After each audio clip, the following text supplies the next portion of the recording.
하나님 말씀은 사도행전 1장 1절로 11절 말씀입니다. 예수님께서 승천하시기 전에 이렇게 제자들에게 말씀하십니다. 아버지께서 약속하신 것을 기다리라. 분명히 하나님께서 약속하여 주신 중요한 것이 있으니까 그게 너희들이 관심 가져야 될 제일 중요한 것이다. 그것을 말씀해 주신 것입니다. 누가는 누가복음과 사도행전을 기록하였습니다. 그런데 사도 누가가 이 두 종류의 책을 따로 구분하여 기록한 것은 복음의 두 가지 중요한 핵심을 명확하게 전하고자 했기 때문이었습니다. 그것은 하나님께서 구약의 선지자들을 통하여 하나님의 구속 사역을 예언하실 때 두 가지 중요한 핵심을 말씀하셨기 때문이었습니다. 그것은 바로 예수 그리스도의 구속 사역과 성령의 강림이었습니다. 때문에 누가는 사도행전을 시작함에 있어서 서론으로 자신의 기록 목적을 이렇게 설명하고 있습니다. 사도행전 1장 1절로 5절 말씀입니다.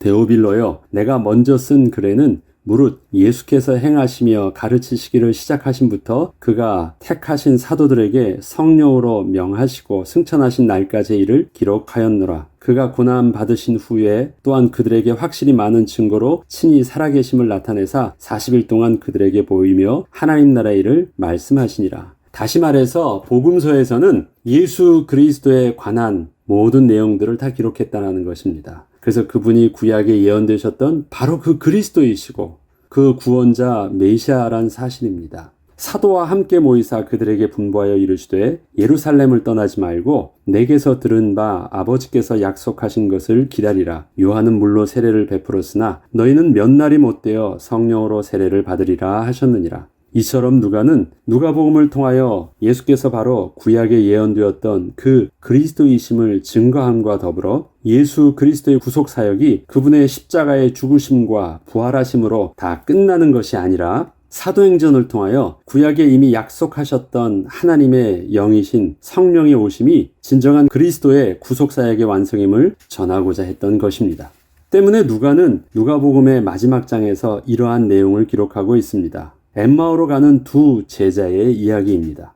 예수님의 제자들은 예수께서 십자가에서 죽은 것을 목격하고 낙심한 상태에서 함께 모여 있다가 며칠 후 예수의 시체가 없어졌다는 이야기를 들었으나 제자들은 그것이 예수께서 죽으시기 전부터 이미 말씀하셨던 예수의 부활하심으로는 전혀 생각지 못했기에 이제는 더 이상 무엇을 어찌할 수 없다 생각을 하고 낙심한 채로 고향으로 향하고 있었을 때 부활하신 예수님께서 친히 그 제자들에게 나타나셔서 당신이 친히 구약에 예언된 바로 그 그리스도임을 눈을 열어 보게 하여 주신 사건이 바로 엠마오로 가는 두 제자의 이야기였습니다. 이것을 누가복음 마지막 장 25절로 32절에는 이렇게 그 당시 상황을 설명하고 있습니다. 이르시되 선지자들이 말한 모든 것을 마음에 더디 믿는 자들이여 그리스도가 이런 고난을 받고 자기의 영광에 들어가야 할 것이 아니냐 하시고 이에 모세와 모든 선지자의 글로 시작하여 모든 성경에 쓴 바 자기에 관한 것을 자세히 설명하시니라. 그들과 함께 음식 잡수실 때 떡을 가지사 축사하시고 떼어 그들에게 주시니 그들의 눈이 밝아져 그인 줄 알아보더니 예수는 그들이 보이지 아니하시는지라. 그들이 서로 말하되 길에서 우리에게 말씀하시고 우리에게 성경을 풀어주실 때에 우리 속에서 마음이 뜨겁지 아니하더냐 하고 이렇게 예수님께서는 제자들에게 당신이 구약에 예언되었던 그 그리스도이심을 구약의 말씀을 인용하시며 제자들이 확실히 깨달을 수 있도록 가르쳐 주셨고 또한 자신이 부활하신 주님이신 줄 친히 제자들의 눈을 열어 보게 하셨던 것이었습니다. 그러나 예수님께서 부활하시고 이렇게 제자들에게 나타나셨던 것은 단지 당신이 부활하셨다는 것만을 증거하기 위함만은 분명 아니셨습니다. 누가복음 24장 46절로 49절에는 계속해서 이렇게 말씀하십니다. 또 이르시되 내가 너희와 함께 있을 때 너희에게 말한 바 곧 모세의 율법과 선지자의 글과 시편의 나를 가리켜 기록된 모든 것이 이루어져야 하리라 한 말이 이것이라 하시고 이에 그들의 마음을 열어 성경을 깨닫게 하시고 또 이르시되 이같이 그리스도가 고난을 받고 제3일에 죽은 자 가운데서 살아날 것과 또 그의 이름으로 죄의 사함을 받게 하는 회개가 예루살렘에서 시작하여 모든 족속에게 전파될 것이 기록되었으니 이것은 지금 구약에 예언되어졌던 내용들을 예수님께서 설명해 주시고 있는 것이죠. 너희는 이 모든 일의 증인이라. 볼지어다 내가 내 아버지께서 약속하신 것을 너희에게 보내리니 너희는 위로부터 능력으로 입혀질 때까지 이 성에 머물라 하시니라. 이처럼 예수님께서는 하나님께서 구약의 선지자들을 통하여 약속하셨던 말씀을 통하여 당신이 그 그리스도 되심과 더불어 하나님의 또 한 가지 하나님의 약속이셨던 성령의 강림하심이 반드시 있어야 함을 분명하게 말씀하고자 하셨던 것이었습니다. 오늘 사도행전 본문의 시작을 보면 예수님께서 부활하신 후 40일간 제자들과 함께 하시면서 예수님께서 친히 당신의 그리스도 되심과 십자가의 대속 사역을 구약에 예언된 말씀을 통하여 직접 설명하여 주셨을 때 마침내 제자들은 예수께서 그리스도이심을 확실하게 깨닫게 되었습니다. 이때서야 그동안 예수님께서 구약을 통해서 말씀하셨던 내용이 그 말이었구나. 이제 확실하게 그것이 깨닫게 됐습니다. 그게 언제 일어난 사건이냐면 예수님께서 부활하신 후 40일 동안 제자들과 함께 하시면서 구체적으로 구약에 예언된 말씀을 제자들에게 가르쳐 주셨던 것입니다. 그리고 이때 제자들은 예수 그리스도의 사역이 그리스도의 십자가의 죽으심과 부활하심으로 끝나는 것인 줄 착각하고 있었기에 제자들은 예수님께 이렇게 묻게 되었습니다.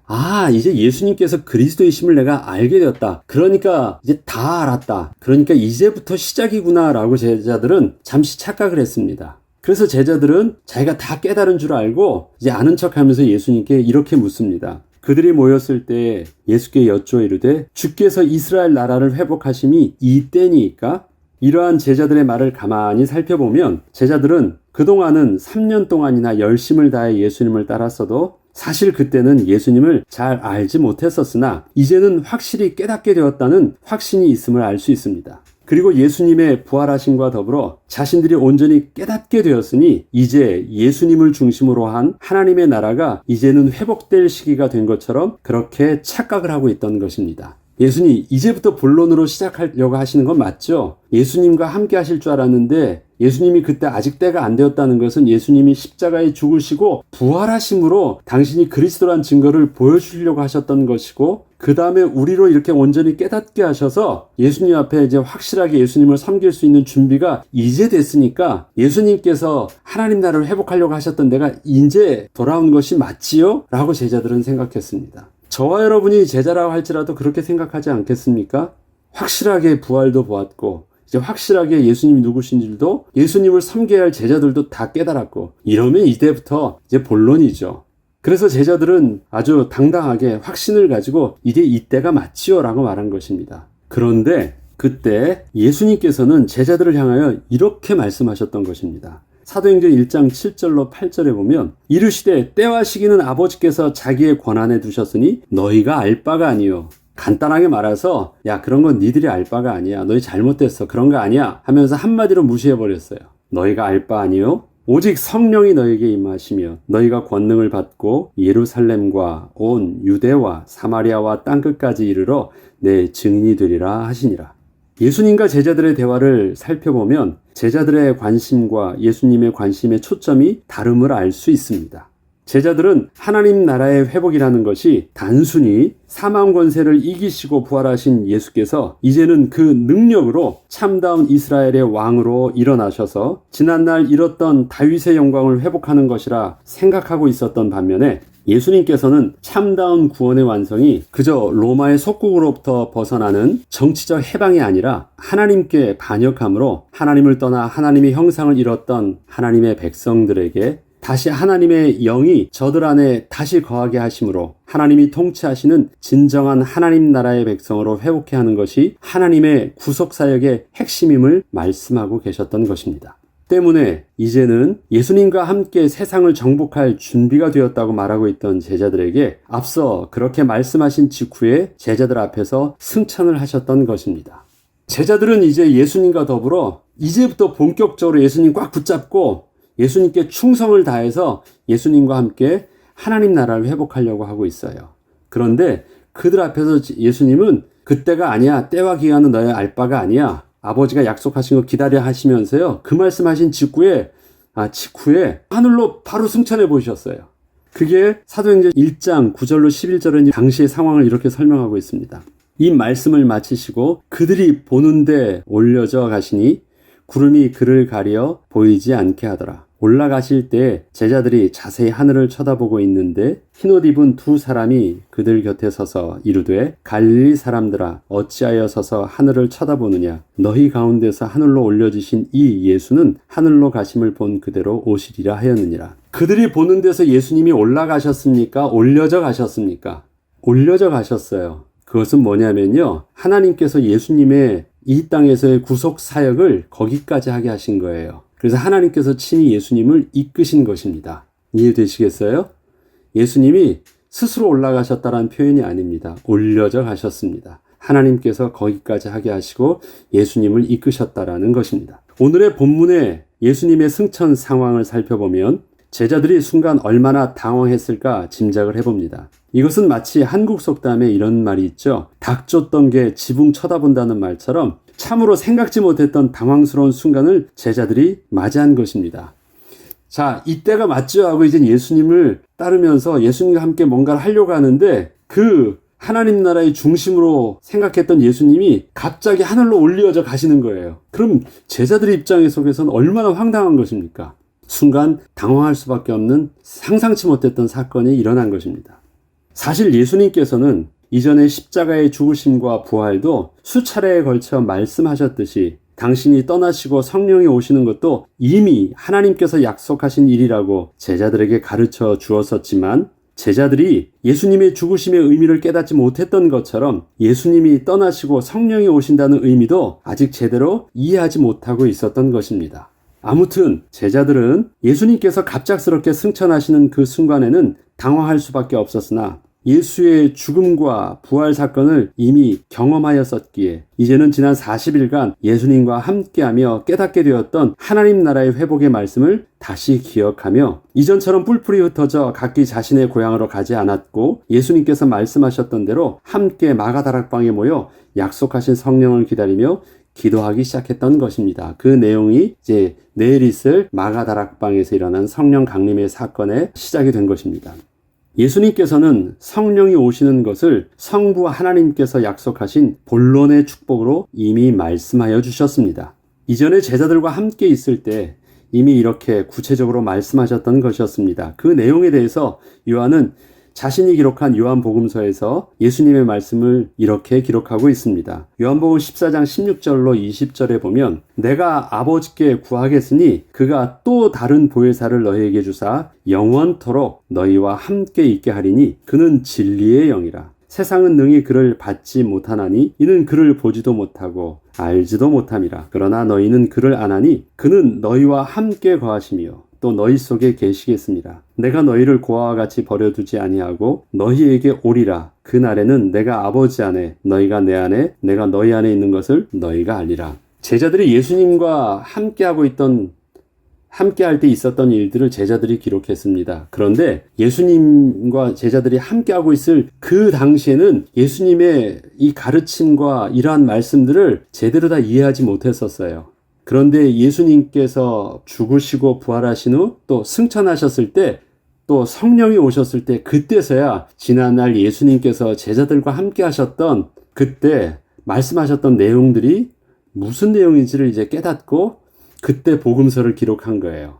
그러니까 지금 이 성령의 내용도 그때는 깨닫지 못했으나 그때 예수님께서 이미 이렇게 말씀하셨었지 하고 그것을 기록해서 예수님께서 이미 말씀하셨던 성령의 보내심의 사건을 또 이렇게 우리에게 전해주고 있는 것입니다. 이처럼 우리는 성경을 통하여 하나님이 어떠한 분이신지를 하나님의 백성과 함께 하시는 구원의 역사를 통하여 또 하나님을 만나며 하나님을 배워갑니다. 구약에서는 이스라엘 백성과 함께 하셨던 성부 하나님을 배워갔고 또 사복음서를 통하여 제자들과 함께 하시며 하나님 나라의 복음을 선포하시고 예언된 대로 십자가의 죽으심과 부활 그리고 승천하신 성자 예수님을 온전히 만날 수도 있었습니다. 우리가 그동안 아침에 마태복음을 통하여 또 요한복음을 통하여 또 구약의 창세기, 출애굽기, 열왕기서 여러 우리가 성경을 계속 함께 하면서 성경을 통해서 하나님이 어떠한 분이신지 예수님이 어떠한 분이신지를 우리 이렇게 배워갔습니다.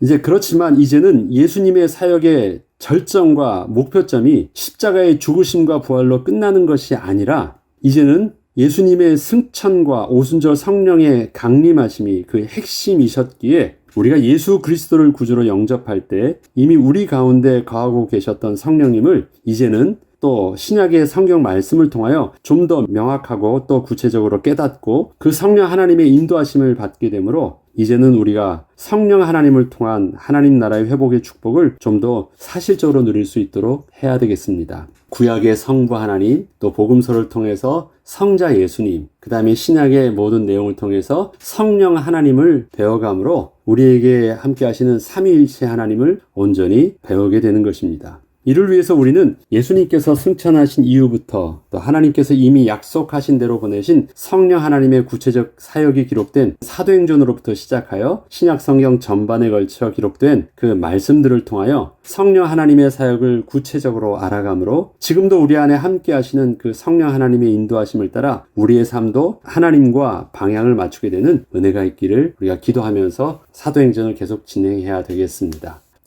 기도하겠습니다. 성삼위 하나님, 성부, 성자, 성령 하나님, 태초부터 함께 계시고 천지를 함께 창조하셨습니다. 그 성삼위 하나님의 구원의 사역을 따라 이제는 우리 가운데 성령으로 함께 계시는 하나님을 사모합니다. 새롭게 시작되는 사도행전의 말씀을 통해서 이제는 그 성령 하나님을 우리가 온전히 깨달아 알며 배워가게 하셔서 우리의 삶이 성령의 민감히 인도받는 삶이 되게 하시고 성령의 역사를 따라 우리에게 또 약속하신 구원의 축복과 우리를 통해서 맡겨주신 하나님의 구원의 사명들을 온전히 감당할 수 있는 거룩한 백성으로 거듭나게 하여 주옵소서. 감사드리며 우리 주 예수 그리스도 이름으로 기도합니다. 아멘.